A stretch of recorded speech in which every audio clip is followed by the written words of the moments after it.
Greetings from Washington University at St. Louis. Right where I'm standing now, we are within 500 miles of 50% of all US agriculture, which produces 80% of all American corn and soy. How incredible is that? So this is the ARISE program. This is the second of our 3 trips. The next trip will be when the group comes to the UK in March. So this program, the ARISE program, is funded by the Department for Science, Innovation and Technology in the UK. We're working with Earthbase and Agri-TIERRA, and we've got a great group of people from 5 Latin American countries, from Chile, Brazil, Argentina, Mexico and Colombia. So there's been some great conversations, as you can imagine. The program is really about AI and precision breeding, gene editing, all under the umbrella of regenerative agriculture. So we've been talking about what we can do as a kind of trilateral platform as part of this program.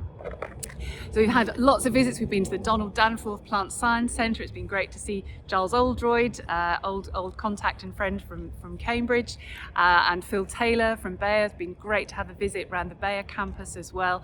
And Greater St. Louis Inc., we were made to feel very welcome being back with all our friends in St. Louis.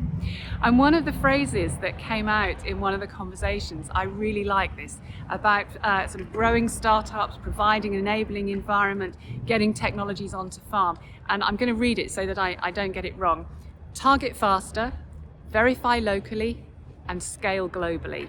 Now, aren't those 6 words that seem like a really good mantra for how to get technologies developed, validated, and out into the hands of farmers?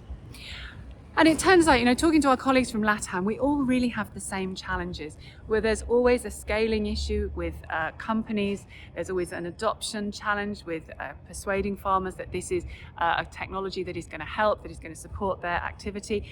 We had some conversations with Bayer about the challenges of moving plant material across borders. We also had some discussions about the role of weight loss jabs on the entire food system. So we've really taken the discussions far and wide this week, and it's been fantastic to be here. You can see there's still a little bit of snow on the ground as well, so it's blinking cold. I think it's certainly minus something, minus several degrees.